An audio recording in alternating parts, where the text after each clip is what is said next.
Olá, boa tarde. Você acompanha agora notícias do Brasil e do mundo desta terça-feira. Eu começo essa edição com as manchetes dos sites dos principais jornais do país. Folha de São Paulo, NASA lança nesta quarta missão de defesa planetária contra asteroides. O foguete deve partir na madrugada e demorará 10 meses para atingir destino. E agora o Estadão, o mundo está entrando em quarta onda de Covid-19, diz diretora da OMS. O aumento no número de casos da doença tem levado países como a Áustria a adotar lockdown e ampliar o cerco contra não imunizados.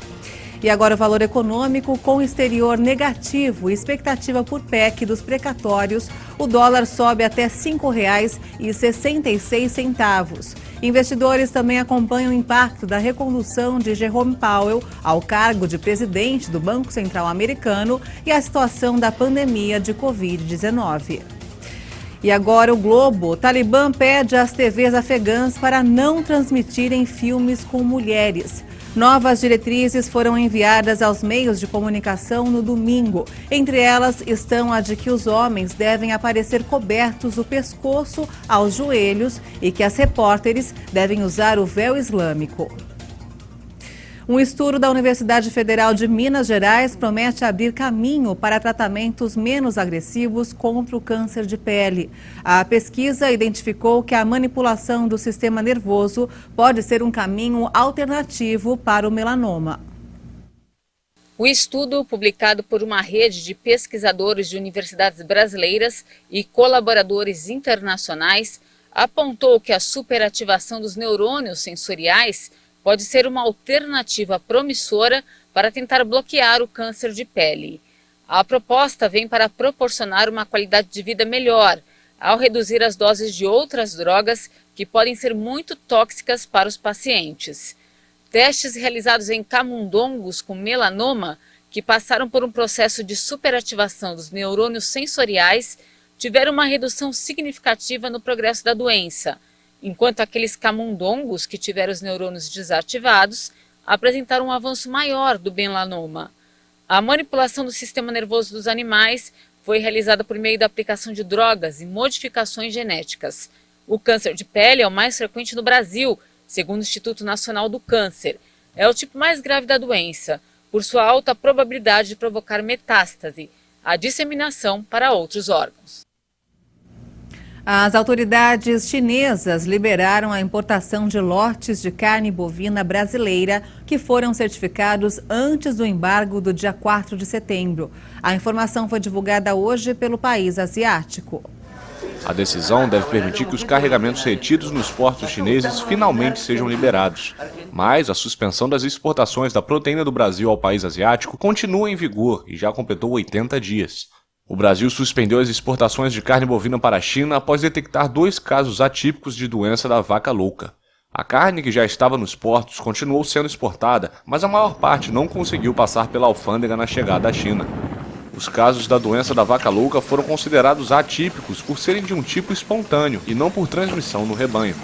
De acordo com a Organização Internacional de Saúde Animal, casos atípicos não oferecem riscos à saúde humana e animal e são em geral detectados em bovinos mais velhos.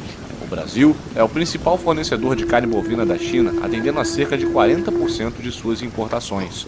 Desde que os casos em bovinos foram anunciados, o Brasil também notificou 2 casos de distúrbio neurodegenerativo em pessoas, embora autoridades tenham dito que eles não estavam relacionados ao consumo de carne bovina. Mais de 40 pessoas morreram em um acidente com um ônibus que transportava turistas na madrugada desta terça-feira na Bulgária. Apenas 7 passageiros sobreviveram. Os passageiros não conseguiram escapar depois que o veículo se acidentou durante uma viagem entre Istambul e Skopje, a capital da Macedônia do Norte. Entre os mortos estão diversas crianças. As primeiras informações indicavam que as vítimas eram da Macedônia do Norte, onde o ônibus estava registrado, mas a polícia informou que apenas os 2 motoristas eram procedentes do país. Fontes informaram que os demais passageiros eram todos albaneses, o que ainda não foi confirmado.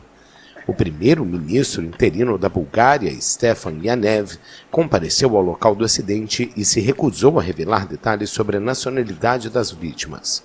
2 mulheres e 5 homens foram resgatados e levados para um hospital da capital búlgara. O chefe de polícia informou que o motorista morreu na hora e por isso ninguém conseguiu abrir as portas do ônibus para permitir que os passageiros escapassem das chamas. Você já pensou em pagar para dormir em um ônibus? Pois é, pode parecer inusitado, mas já é realidade em Hong Kong. Essa é a aposta feita por uma nova empresa de ônibus turísticos que propõe viagens sem destino, uma oferta apresentada como solução para combater os problemas de insônia. Olha só.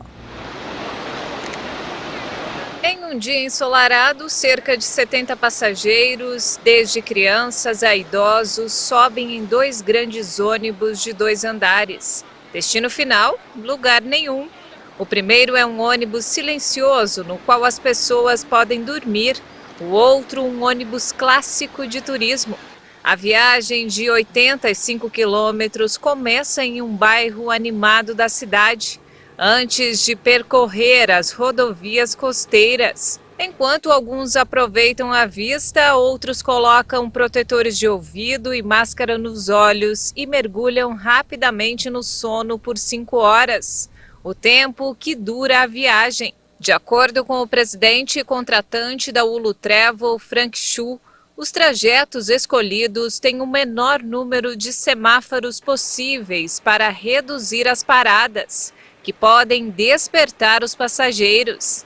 Para ele, o objetivo dessas viagens é duplo: uma soneca para os que têm dificuldades para dormir e um momento de relaxamento aos moradores de Hong Kong que desejam fazer um pouco de turismo após 20 meses de fechamento das fronteiras. A estratégia de coronavírus zero aplicada pelo governo permitiu manter a taxa de infecção em um nível baixo, mas isolou completamente este centro de negócios internacional. E essa edição termina aqui. Você acompanha outras informações durante a nossa programação.